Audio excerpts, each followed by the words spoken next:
안녕하세요, 뉴스반장입니다. 변화. 어떤 누군가는 쉽다고 말합니다. 오랜 시간 관성과 타성에 젖어 익숙해버린 습관을 털어내는 이 변화를 말이죠. 누구나 쉽게 변화를 말하지만 누구나 쉽게 할 수 없는 게 변화죠. 특히 고질적인 나쁜 습관일 경우 이 습관을 고치는 변화는 엄청난 노력과 고통을 수반하게 되어 있습니다. 이런 변화는 주변의 많은 것들을 같이 변화시키는데요. 좋은 영향력을 주는 겁니다. 반대로 좋았던 게 나빠지는 변화도 있습니다. 이런 경우엔 왜 나쁘게 변화가 되었는지 자기 성찰과 반성을 통해 그 이유를 찾고 고치려는 노력이 수반되어야 하는데요. 그런데 문제는 이런 나쁜 변화를 자신들은 자각하지 못한다는 겁니다. 대한민국 보수 정치를 대표하는 정당이 있죠. 국힘당입니다. 이 당은 오랜 기간 당명을 수없이 바꿔가며 그 맥을 이어왔는데요. 위기의 순간마다 당명 개정을 통해 위기를 탈출하는 꼼수를 보여줘 왔습니다. 하지만 이들을 기억하는 사람들이라면 잊을 수 없는 과거의 그들의 정당명이 있죠. 새누리당. 이 당명을 가졌을 때 벌인 그들의 행각은 이게 정치 집단인지 범죄 집단인지 모를 정도의 수준이었습니다. 고속도로 휴게소에서 트렁크에 사과 상자로 정치 자금을 받아 차떼기당이라고 불렸고, 수없이 반복되는 성추문 사건들로 인해 성누리당으로도 불리기도 했는데요. 이런 멸칭은 그들에게 치욕적인 일이었죠. 요 며칠 반복해서 벌어진 국힘당 성추문 사태에 이 성누리당이라는 멸칭이 다시 소환됐습니다. 도둑이 재벌은 남 못 준다고 했던가요? 다시 시작된 성누리당 시즌2.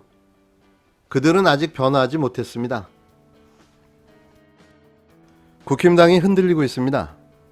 김병욱 의원이 탈당한 데 이어 국힘당이 추진한 진실화해를 위한 과거사 정리위원인 정진경 변호사의 성추행 전력이 공개되면서인데요. 국힘당은 4.7 서울 부산시장 보궐선거를 여당 성폭력 심판 선거로 규정해왔지만 비판 자격 자체가 손상된 셈인 겁니다. 당내에선 과거 새누리당 시절 오명인 성누리당이 되씌워질 수 있다는 우려도 나오는데요. 우려가 현실이 되어버린 거죠. 국힘당은 지난 9일 출입기자 공지를 통해 정 변호사가 일신상의 사유로 과거사 정리위원을 자진 사퇴했다고 밝혔는데요. 지난 8일 정 변호사가 2013년 충남대 법학전문대학원 교수 시절 학생들을 성추행한 의혹으로 정직 3개월 징계를 받은 사실을 보도한 지 하루 만의 일입니다. 앞서 김병욱 의원도 지난 7일 의혹 제기 후 하루 만에 탈당한 바 있는데요. 유튜브 채널 가로세로 연구소는 지난 6일 김 의원이 국회의원 보좌관 시절인 2018년 10월 경북 안동의 한 호텔에서 벌어진 의혹을 제기했는데요. 표면적으론 정 변호사나 김 의원 모두 자진 사퇴나 탈당의 형식을 취했지만 김종인 비상대책위원장의 의지가 반영된 것이라고 당 관계자는 전했습니다. 국힘당으로선 승기를 잡았던 4.7 재보궐선거에서 암초를 만난 상황인데요. 대여 공세의 첫 번째 지점이었던 여야 지자체장의 성폭력 문제를 거론하기 힘들어진 데다 오히려 반격의 빌미를 준 셈이기 때문이죠. 추가적인 성 관련 문제가 나와 선거의 변수가 될까 전전긍긍하는 모습입니다. 당 핵심 관계자는 10일 경선이 격해지면 유사한 문제가 더 나올 수 있다고 불안하다며 그나마 선거가 임박하기 전에 나온 것이 불행 중 다행이라고 말했습니다. 그런데 과연 이게 끝일까요? 비공식적으로 들려오는 후문은 더 센 폭로들이 줄을 서 대기 중이라니 그들의 희망이 희망으로만 머물 듯 보입니다. 연이은 성추문으로 수세에 몰렸던 더불어민주당은 성누리당을 거론하며 역공에 나섰는데요. 신영대 대변인은 9일과 10일 잇따라 논평을 내고 새누리당 시절 성 관련 논란들을 나열한 뒤 국힘당은 새누리당의 성추문 오명을 이어갈 생각인가라며 범죄 혐의에 대해 꼬리 자르기식 탈당과 모르쇠로 일관한다면 범죄에 관대한 정당으로 각인될 것이라고 직격탄을 날렸습니다. 누구나 변화를 이야기하지만 그 변화가 쉽지 않습니다. 특히 이런 기득권에 취해 있는 정치 세력에게는 말이죠.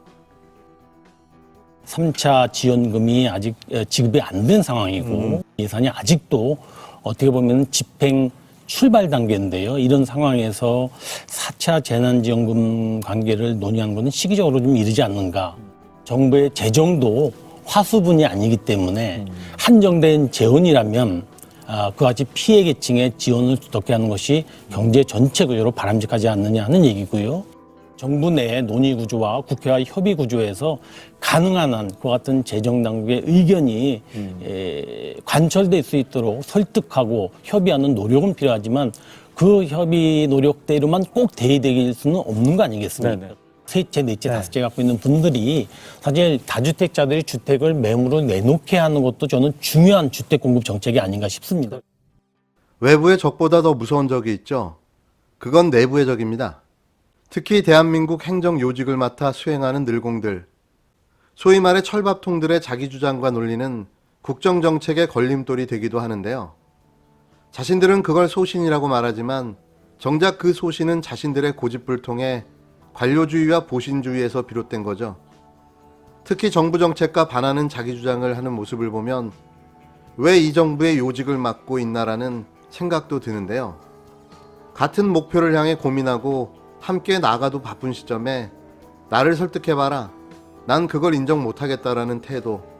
정말 최악입니다. 홍남기 경제부총리 겸 기획재정부 장관이 10일 4차 재난지원금 전국민 지원에 공식적으로 반대 의사를 밝혔습니다. 전국민 지원의 필요성을 강조하는 이재명 경기도지사와 여당에 대해 다시 한번 각을 세운 건데요. 벌써 이게 몇 번째인지 모르겠습니다. 홍 부총리는 지난 KBS 일요진단에 출연해 4차 재난지원금에 대한 의견을 묻자 정부 재원이 화수분이 아니므로 피해 계층을 선별해 집중적으로 지원하는 것이 바람직하다고 말했습니다. 홍 부총리는 이어 4차 지원금 논의는 시기적으로 이르다면서 이후 방역 상황이 어떻게 될 것인지, 피해 및 경제 상황이 어떨지 등을 종합적으로 고려해 판단할 문제라고 덧붙였는데요. 그는 재난지원금을 또 지급하려면 모든 적자 국채를 찍어 조달해야 하는데 국가 신용등급에 영향을 미칠 수도 있고 미래 세대에게도 부담이 될 수 있다고 경고했습니다. 홍 부총리는 이날 방송에서 국정을 기재부 혼자 하는 것이 아니고 정부 내 논의와 국회와 협의 구조가 있다면서 재정당국의 의견을 이야기한 거지만 그대로 되어야 하는 것은 아니다라며 퇴로를 열어놨는데요. 늘공의 주장이 또 전국민 재난지원금의 지급을 가로막고 나섰습니다. 경제평가지수와 국고 현황, 외환 보유지수 등 다양한 경제지수는 지원금 지급에 무리가 없다는 판단인데요. 왜 그는 반대만을 고집하고 있는 걸까요? 혹시 잘못될 경우 책임을 져야 한다는 생각에서일까요? 아니면 자신의 주장이 옳다는 걸 증명해 보여주기 위한 저항일까요? 늘공은 언제나 늘공일 뿐인 겁니다.